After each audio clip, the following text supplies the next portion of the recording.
Function notation. So we've talked about what makes a function.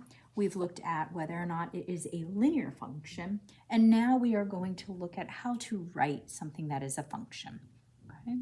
So your function notation is usually, for instance, f of x.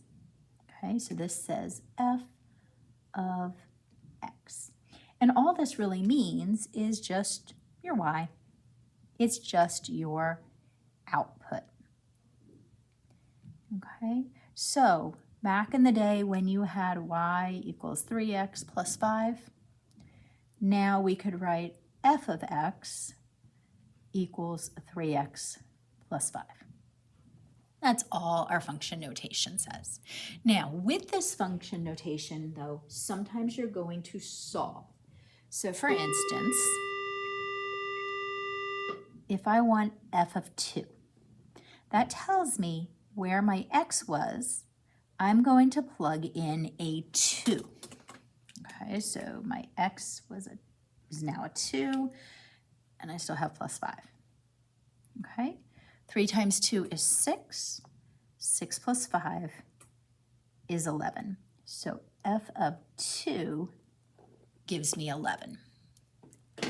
Now, we can also go the opposite direction. Okay, so for instance, if I am given g of x equals negative 4x plus 7, and I'm told g of x equals 27. Okay, this just tells me that the answer, the output, is 27. So I'm going to take the 27, which is my g of x, and it's going to equal g of x, which is negative 4x plus 7. And now I'm going to solve to find my x. So I'm going to leave this alone. I'm going to move the 7 to the other side. So I'm going to do the inverse. I'm going to subtract 7. That leaves me with 20 equals negative 4x. Now again, I want my x alone. That is a coefficient and a variable, so negative 4 times x. So the opposite is to divide both sides by that negative 4. That tells me that x equals 20 divided by negative 4, 5. So g of negative 5 gives me 27. So we can go either way with that. You can either be given the x and you plug it in, or you can find the x by solving the equation.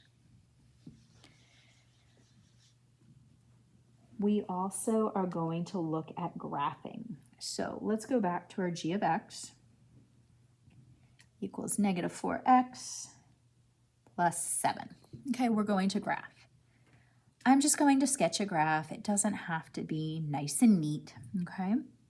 I like to start with 0. So if I put in 0 for my x, okay, so negative 4 times 0 plus 7. Well, 0 times anything is 0, so that gives me 7, okay? So if I was to graph, when my x is 0, I have 1, 2, 3, 4, 5, 6, 7. I try to make them even, but it's good enough, okay? I'm going to try 1. So I'm going to take my negative 4 times my x of 1. So negative 4 times 1 is negative 4 plus 7. So negative 4 plus 7 is a positive 3. So when my x is 1, I have 1, 2, 3. And that is the point I'm at. Okay. We could try another one. So let's do x is 2. So negative 4 times my 2. So negative 4 times 2 is negative 8. Negative 8 plus 7 is a negative 1. So when I put in 2, I got a negative 1. 2 points make a line. 3 points make sure it's a straight line in my mind. And then you're going to use some sort of straight edge and connect them. It is a line, and lines don't stop. So we show that with the arrows on either end. So this is the line g of x equals negative 4x plus 7. Okay, but you can see you can graph without graph paper. Sometimes they can get a little messy, so you have to be careful to try to make them as even as possible. Let's look at one more. We're going to do h of x equals 1/4 x minus 1. Okay, let's make a horizontal one this time. I always like to start with x is 0, so if x is 0, that goes away. That leaves me with a y of negative 1. Oops. All right, so when x is 0, I have y is negative 1. That's my first point. Now, most of you see a fraction, and that makes you very upset. But I see my denominator's a 4, so if I pick my x is a 4, okay, now I have 1/4 times 4, because that's my x value, minus 1. Well, what happens to these 4s?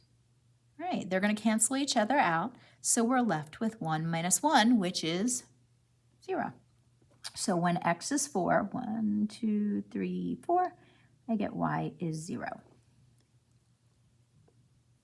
So it works a lot better. So because of that, I know if I use negative 4, I could use 8. I want to use multiples of 4, and it'll make it easier. So let's try when x is negative 4. Okay, so I'm going to take 1/4 times my x value of negative 4, and then subtract 1. I could put a 1 under it if I want. Well, those cancel out, leaving me with a negative 1 minus 1, which gives us negative 2. So when I have 1, 2, 3, 4, negative 4, I'm at approximately there. Okay, again, I'm going to use my straight edge. I'm going to connect my dots. They do make a line. And because it is a linear function, it's a line, I'm going to put arrows on it because it does not end.